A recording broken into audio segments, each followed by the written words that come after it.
Words of a martyred president, John Fitzgerald Kennedy. There will always be dissident voices heard in the land, expressing opposition without alternatives, finding fault but never favor, perceiving gloom on every side, and seeking influence without responsibility. Those voices are inevitable. But today, other voices are heard in the land. Voices preaching doctrines wholly unrelated to reality. Doctrines which apparently assume that words will suffice without weapons, that vituperation is as good as victory, and that peace is a sign of weakness. We cannot expect that everyone will talk sense to the American people, but we can hope that fewer people will listen to nonsense, and that we may achieve in our time and for all time the ancient vision of peace on earth, goodwill toward men. Words of a martyred president, John Fitzgerald Kennedy. Words of warning against extremism and hate, taken from a speech he was to deliver in Dallas, Texas. Words he never uttered. Before he could, an assassin's bullet took his life. One fact is clear. Whatever pushed the mind of the assassin, hate pulled the trigger. And hatred, blind, bitter, savage hatred, the very hatred against which John F. Kennedy warned, blights the land. It surges forth from the distant fringes of our society, from the extreme right and from the extreme left, and it poisons the atmosphere of our political life.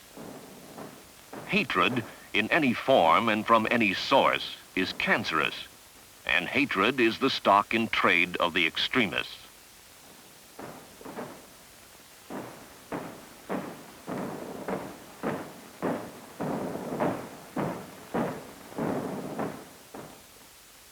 This is hate. A handbill passed out on the streets of Dallas, November 22nd, 1963, the day President John F. Kennedy was assassinated. And this is hate. A full-page advertisement carried in the Dallas Morning News the same day.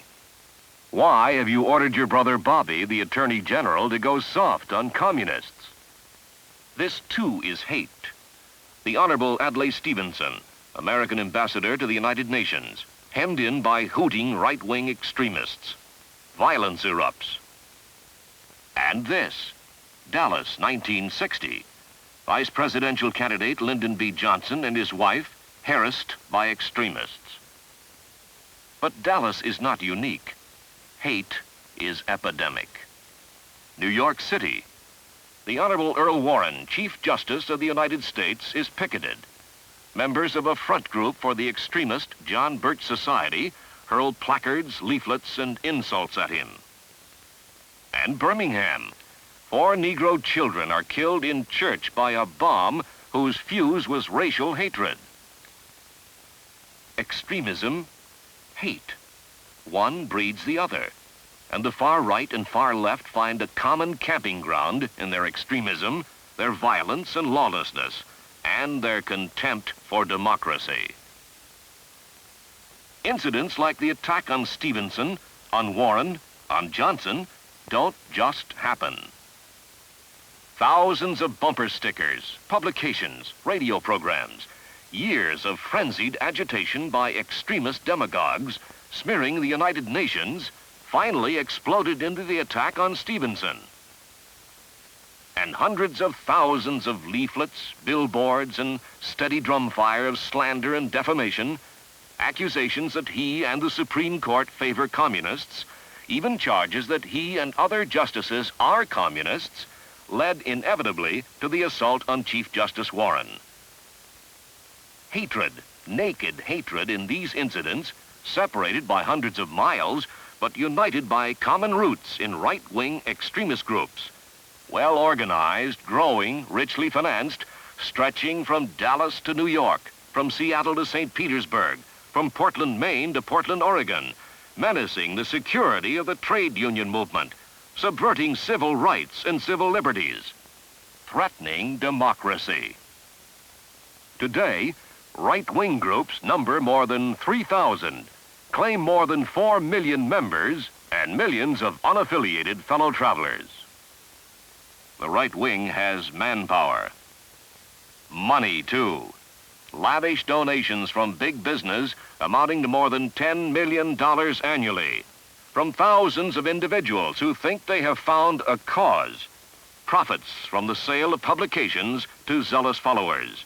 All these pour an estimated $25 million a year into extremist treasuries.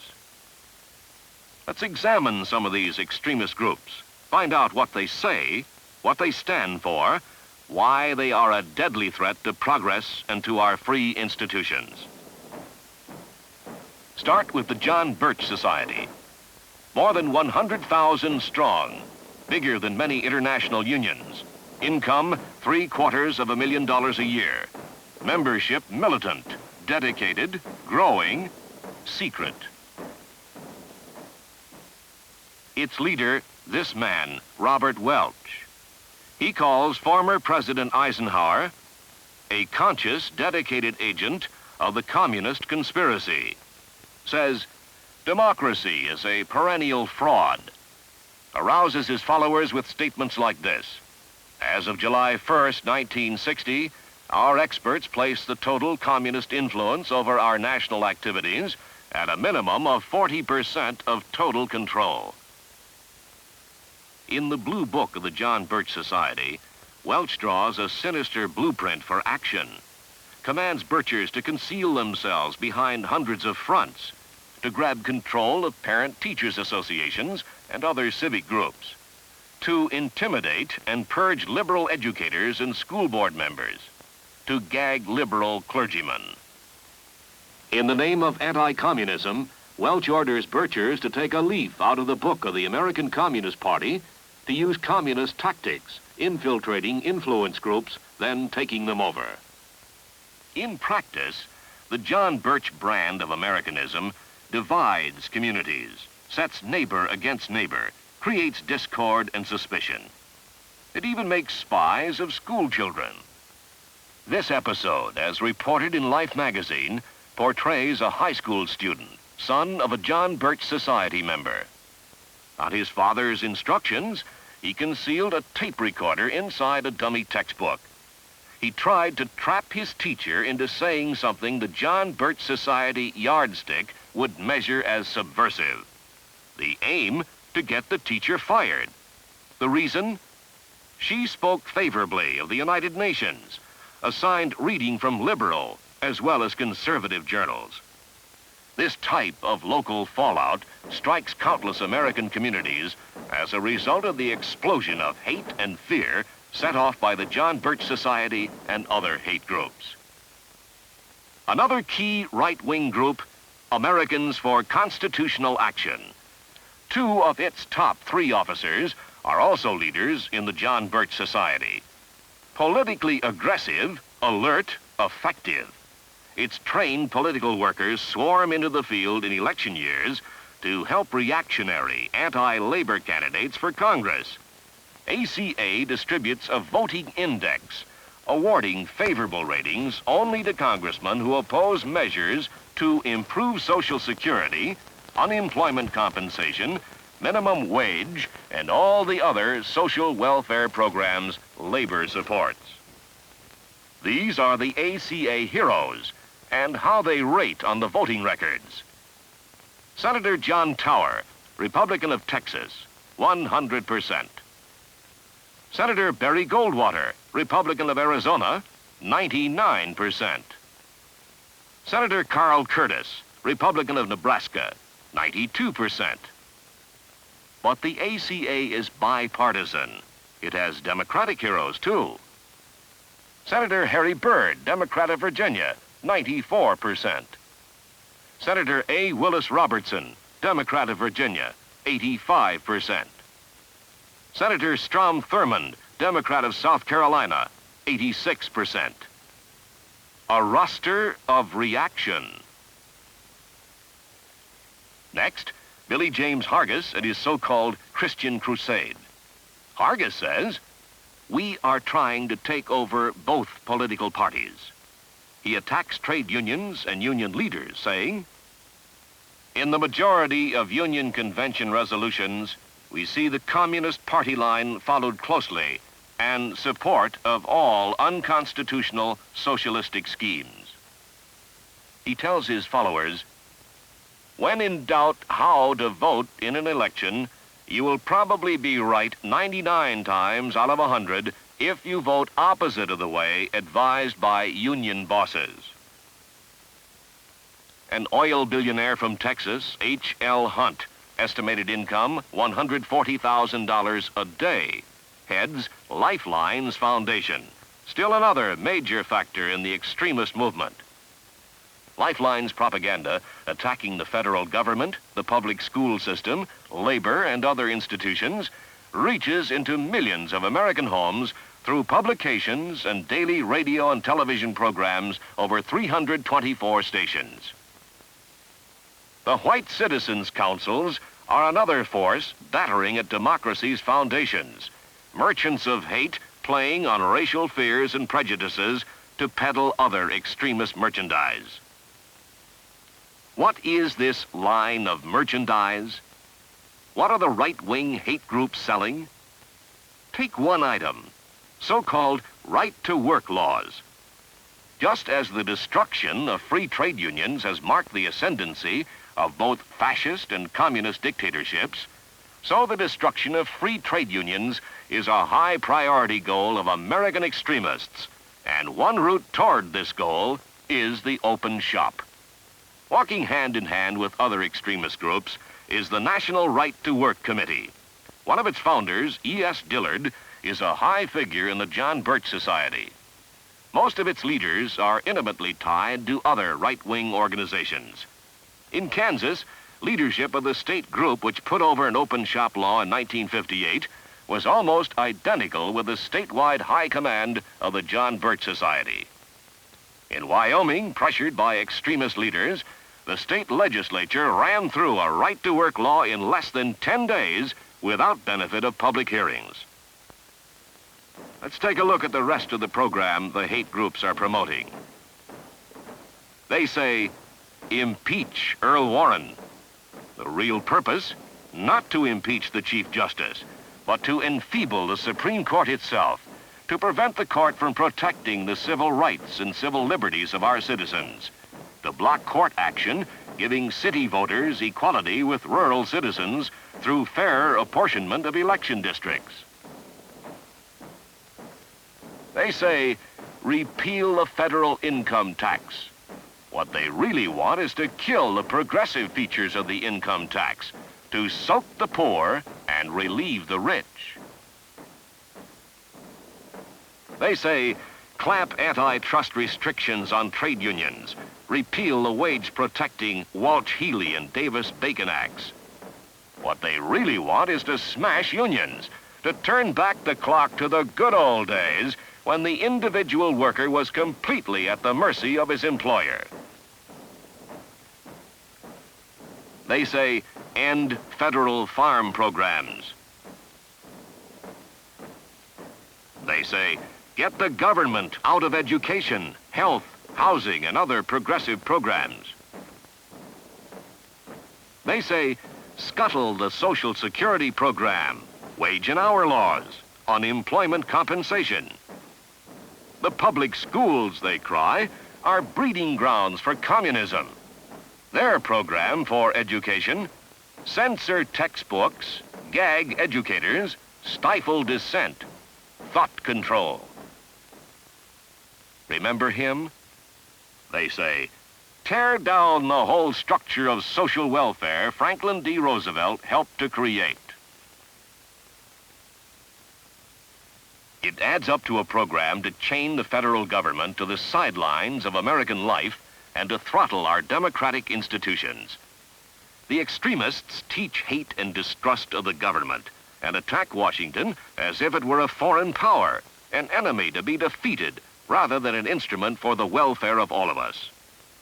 All this they demand in the name of anti-communism. They see internal communism as an immediate threat to take over the nation. John Birch Society leader Robert Welch claims, "Our danger remains almost entirely internal, from communist influences right in our midst and treason right in our government." Reminds you of that old poem. Last night I saw upon the stair a little man who wasn't there. He wasn't there again today. Oh, how I wish he'd go away. The extremists, too, see little men who are not there. Everywhere they look, they see communists in control, in the government, in the schools, in the clergy, in labor, in the mass media of communications.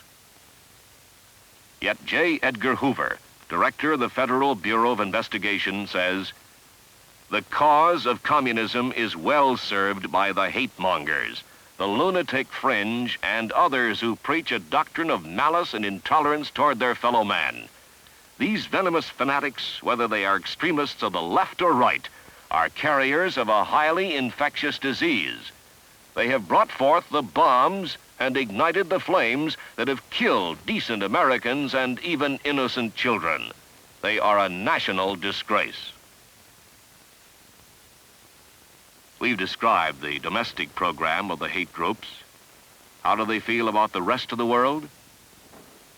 They say, "Get the United States out of the United Nations and the United Nations out of the United States." They say, "Stop foreign aid." They say, "Drop negotiations with other nations." Some of them even say, "Drop the bomb." Before they do, however, let's see what the right wing is like. It can be compared to a large building, cellar, main floors, and finally the penthouse. Start with the cellar. The American Nazi Party, a familiar symbol of horror. The National States' Rights Party, smear sheets and cheap tabloids. They say, "White people and Jews do not think along the same lines. The Jews are destroying the country."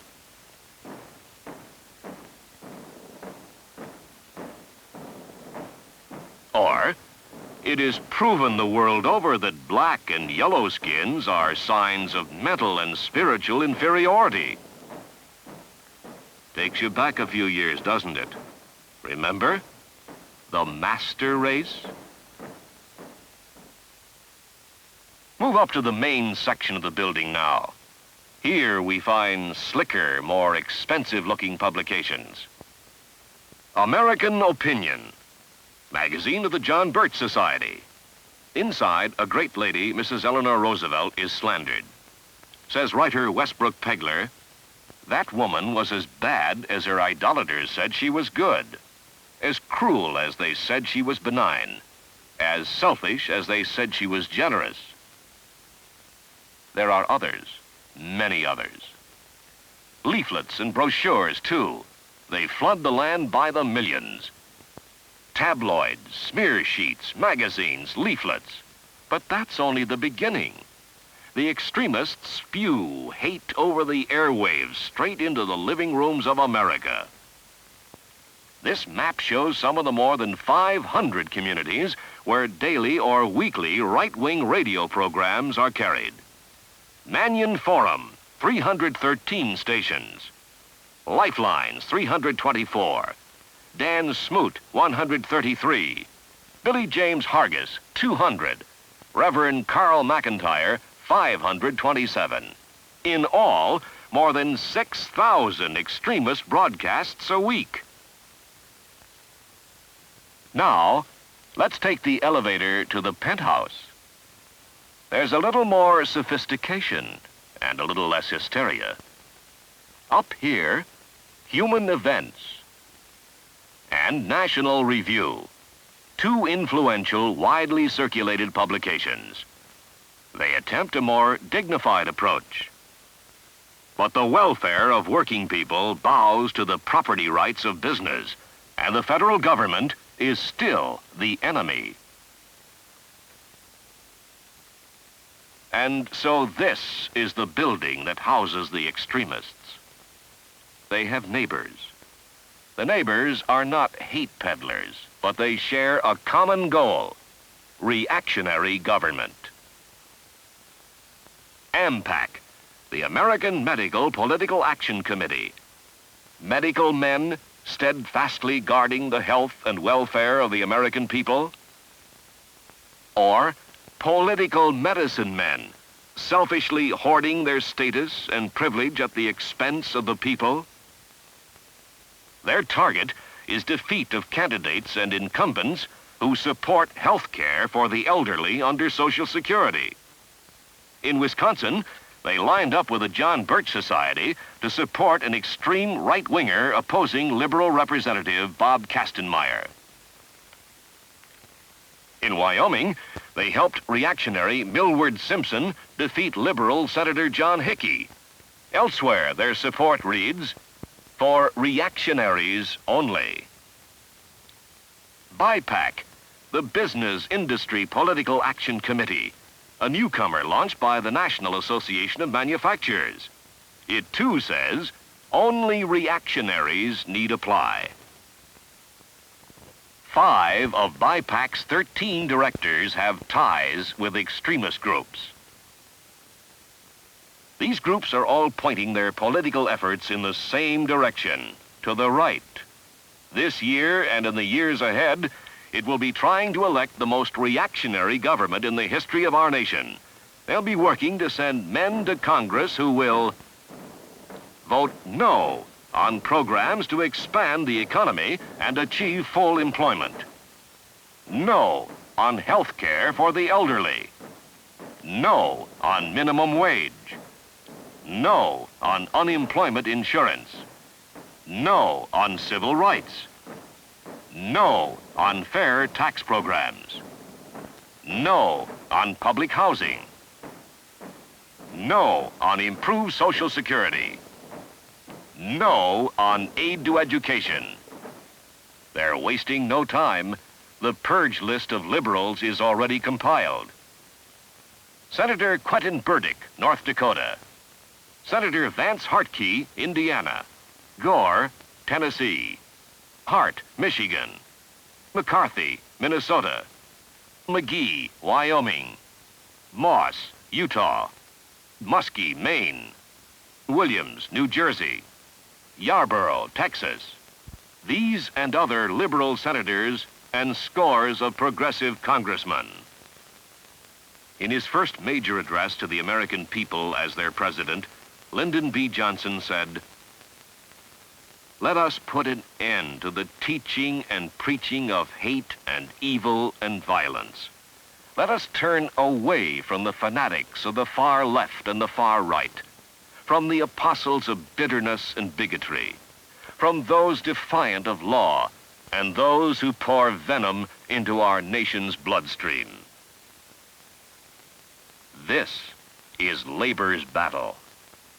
Today, more than ever before, American labor, which has always been in the forefront of the struggle for social justice and against oppression, must stand firm against the forces committed to our destruction and the weakening of all free institutions.